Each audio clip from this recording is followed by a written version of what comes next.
I'm Cathal Summers. And I'm Deirdre, Glynn, your Teagasc Sustainability Advisors. And you're welcome to the Teagasc Environment Edge podcast, bringing you the latest information, science and opinion to improve farm sustainability. On this episode, Gary Abbott, machinery correspondent with the Irish Farmers Journal, joins us to talk about agricultural technology of the future and what we can look forward to with exciting times ahead. With climate change and zero emissions high on the agenda, what can we expect to see as alternative tractor fuel sources in the near future? How close are we to mass use of autonomous vehicles on the farm, and who is leading the way? Is hydrogen the fuel of the future? And can engineers and scientists find a way to make it efficient and safe? Technology solves problems, but can it help farmers become more sustainable with the use of new connectivity technology and artificial intelligence? I started off by asking Gary, what can we expect to find in fields and farmyards with tractors and machines of the future to make life easier? Is there a possibility that we could be replaced by robots? Yeah, so Deirdre, I suppose what we're really looking at towards the future is alternative fuels, and then eventually on to autonomous machines, So the alternative fuels we're really looking at the moment is biomethane, electric and hydrogen power. They're the main alternatives that are being pushed by the leading manufacturers and where the developments are happening. So I suppose what looks the most achievable in the short term is biomethane and electric power. We already have numerous electric machines on the market in terms of loaders, especially, and we have the smaller tractors coming on board now too. But I suppose the larger tractors is where the struggle lies. Battery power. The trouble with battery power is you need big battery for your range. So the larger the battery, the more weight in the vehicle. So the larger components and the heavier chassis you need for your vehicle. So it's just about getting that balance. But it seems to be around the 70, 80 horsepower mark in terms of tractors that we've seen come to market on the electric side of things. So we have Fendt developing an E100 Vario tractor that's been in development now since 2016, but it's been put on hold due to the price of batteries. But we've been told production is going to resume on 2024. Another interesting one is an American company, a startup called Monarch Tractors, have brought to market a fully electric and optionally autonomous tractor. So it can be driven by the operator or it can be operated autonomously. So these are more orchard sort of tractors, your smaller 70 horsepower specialized tractors. But the trouble really lies with the larger tractors where there's heavier draft work happening, the range of applications are wider, there's more power required. So it's just really, that's where the struggle is, just getting that balance, So the battery powered tractor then, in terms of say torque and battery capacity, I suppose Tesla have done a huge amount of work with heavy goods trucks and lorries and buses, and their technology seems to be quick to charge. As a 30-minute charge and enable the vehicle to go for almost 500 or 650 kilometers. So we're a little bit behind in terms of tractor and agricultural technology with battery power, do you think, at the moment? Yeah, surely we are definitely behind. I suppose it's different with the likes of your trucks and all, where your trucks are always on the road. Your load is going to be relatively always the same. As for machinery, it's working out in rural environments.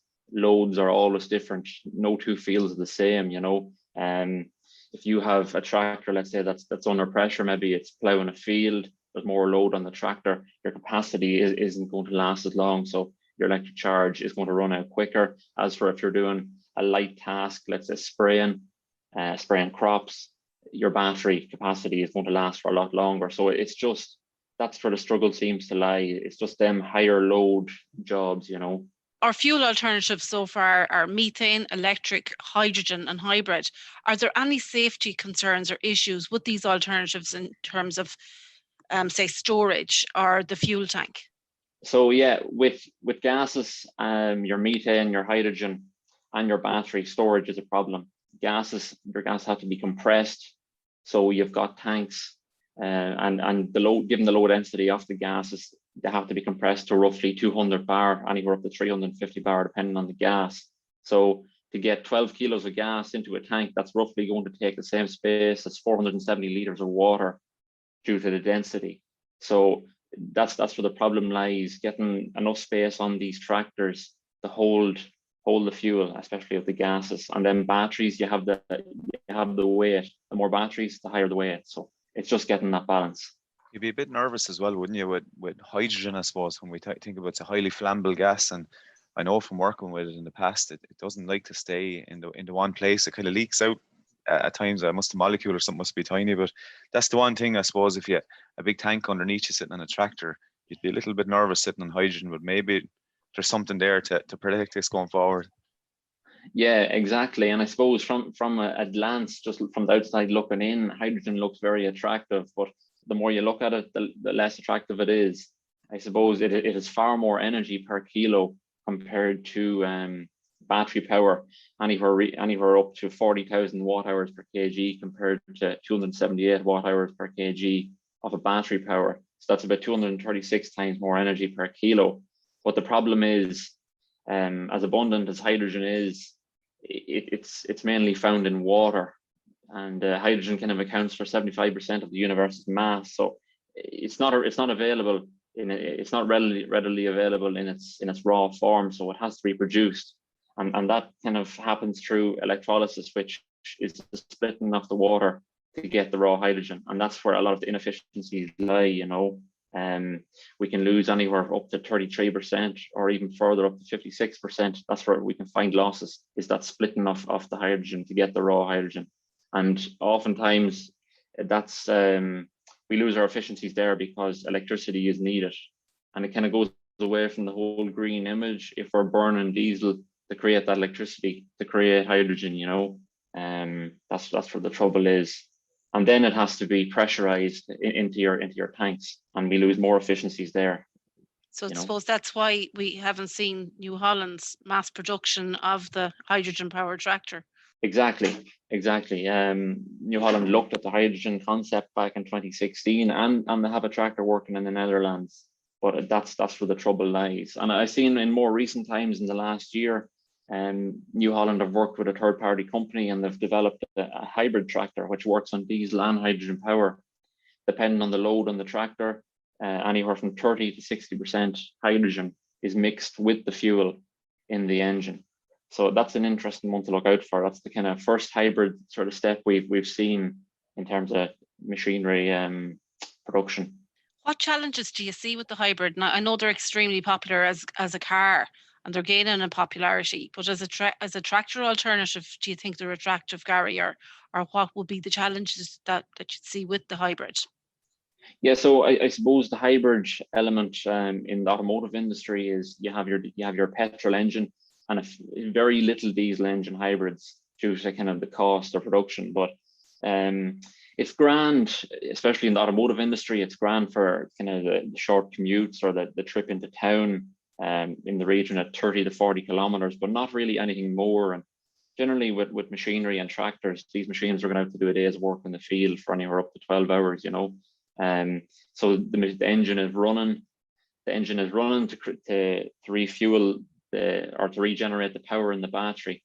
Cars, for example, have only a 40-kilometer range. So if we bring that into a tractor where we only maybe get an hour's range on purely electric, it's not really ideal, because the engine's going to be running for longer to regenerate that power, and it kind of goes against the whole green image. For if you have an engine running to power itself and power a battery, oftentimes the engine's going to be running harder and burning more fuel to do that. So the whole hybrid element is just a little bit away in terms of tractors.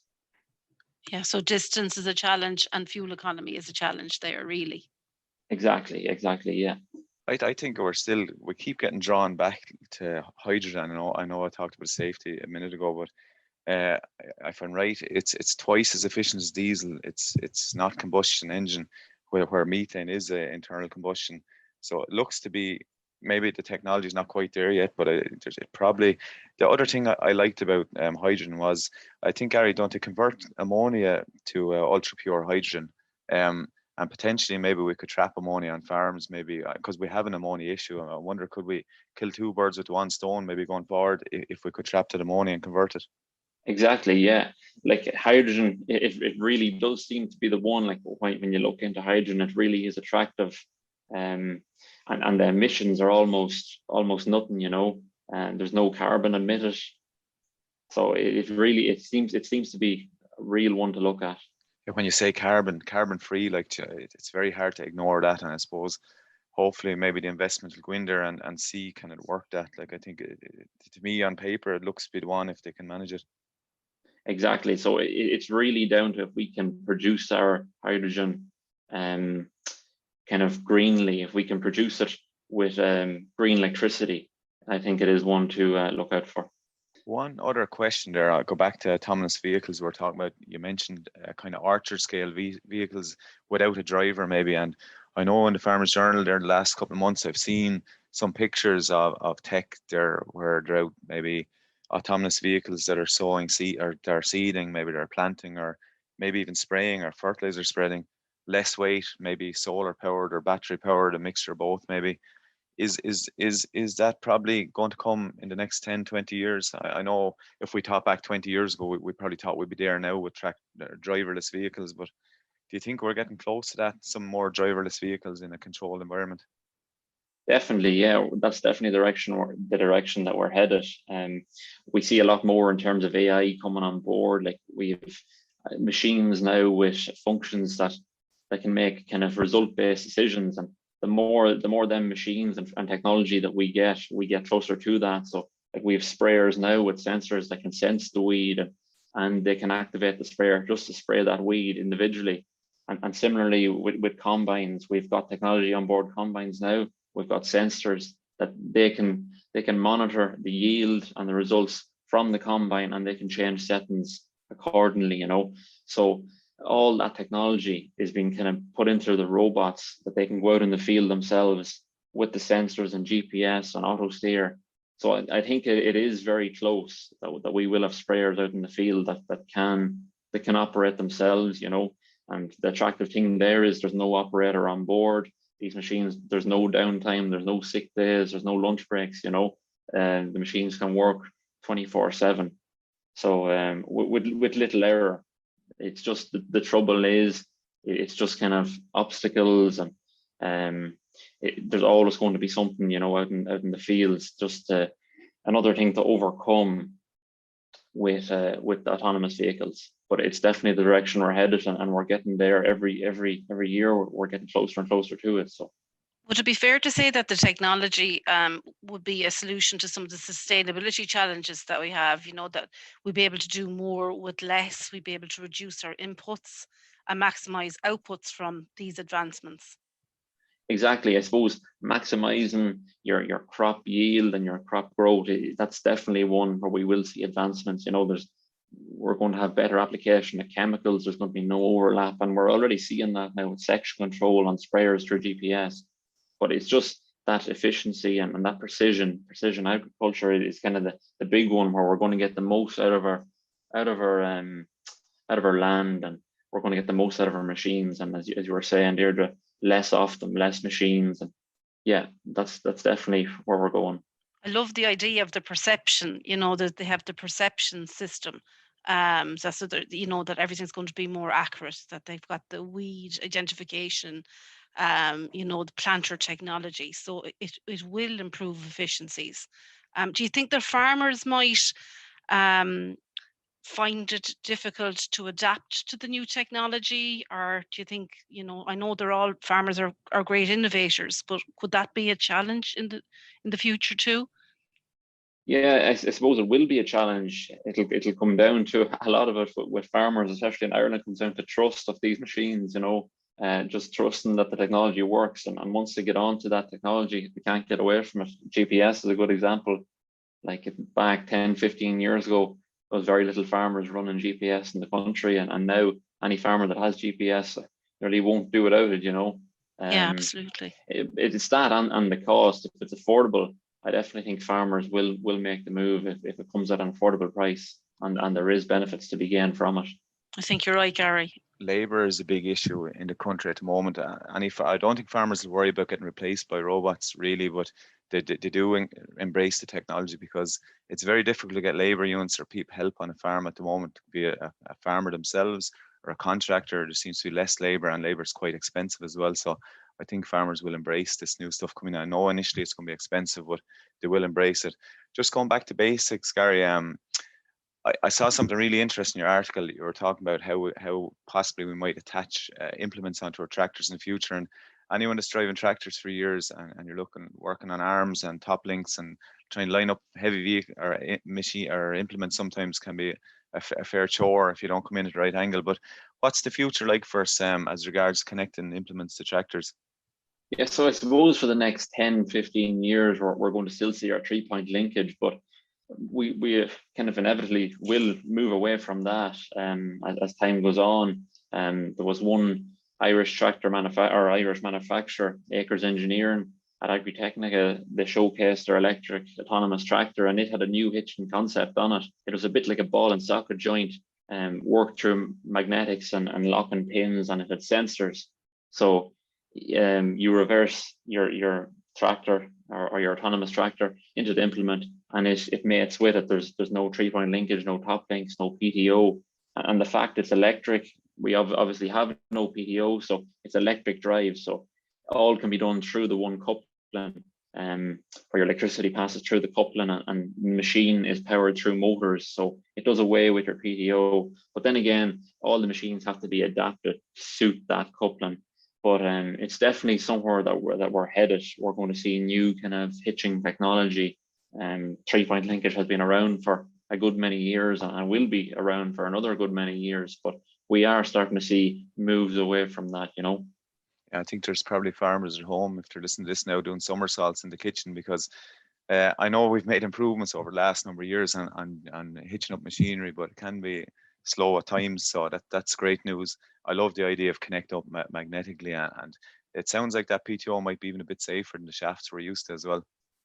Exactly, sure. If we're doing away with the PTO and it's all done through electric motors, it's definitely going to have an element of increased safety, you know. Yeah, and look, I could tell you horror stories about some of them, but we won't get into that here. But and we mentioned a bit about GPS and that kind of technology. So I suppose connectivity between machines and tractors in the future, Gary. I just wonder what's coming up. I have a scenario to throw to you in a second and to see if it works. But tell us a bit about the new connectivity that we can expect between maybe manufacturers, service and engineers, machines, and that kind of stuff. Yeah, connectivity. Yeah, connectivity is really where we have seen kind of advancements over the last number of years. One manufacturer in particular that's really driving the thing on is John Deere. Kind of we're seeing more of the whole connected approach, and the more we see it, the more attractive it is. You know, right through from the dealer to the agronomist to the farmer to the operator can all connect in through one portal and can monitor the process and what's happening. And within that, tractors, let's say if there's multiple tractors within a fleet, they can all communicate with each other, and data can be transferred from one to another. So it really makes good sense from yield mapping on the combine, for example. The yield map can be sent to the tractor that's doing the cultivations and doing the drilling and fertilizer spreading. So them areas that are lacking in yield, decisions can be made based on them results to increase, let's say, fertilizer, for example. So that's really where benefits are seen from the farmer in terms of the connected approach. But as well as that, the dealer, given that he's granted permission from the farmer, he can monitor the tractor and he can see if there's a problem happening with the tractor. Oftentimes he can spot a problem before it actually does happen, you know, and he can schedule with the farmer to call out and make that fix without downtime. So downtime can be scheduled. So that's a real attractive feature with the connected approach. And as well, from the agronomy side of things, the farmer can send his yield maps and his crop data to the agronomist, and decisions can be made based on that, you know. Yeah, and I think look, that's one aspect of it. And there's so many things you could apply this to, and definitely for the downtime and keeping an eye on errors and issues. The contractors were much more reliant on contractors now than we ever were before. That'll be a real blessing to those. I'm going to run a scenario by you, Gary. I actually, from what you're saying, I think we're close to being able to do this, but I'll run it by you and give your comments on it maybe.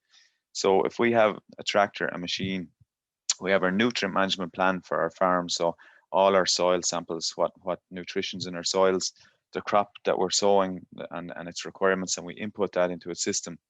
It connects to our fertilizer spreader. So when we drive into the field, so instead of us jumping out having to set the spinner for a certain rate, it knows already, because it knows what that field requires for the year or for that time of year, and it can identify the actual field it's in with GPS. So with the GPS, then it's going to monitor perfectly where we're going and the right application rate, and then the supplier knows then what stock we need for the year, because we've inputted into the system in a nutrient management plan the stock requirements of fertilizer for the year. So the system, I'm hoping, will be able to tell if it's the right time to spread, the right soil temperatures, all that kind of stuff, the current grow conditions. So effectively, the farmer just hooks up, he inputs his data at the start of the year in his nutrient management plan, and he drives into a field, and the machinery talks to the tractor about the right driving speed, the right rate application on the spinner. Are we close to that, do you think? Yeah, we are edging closer and closer to it every day, that's definitely where we're headed.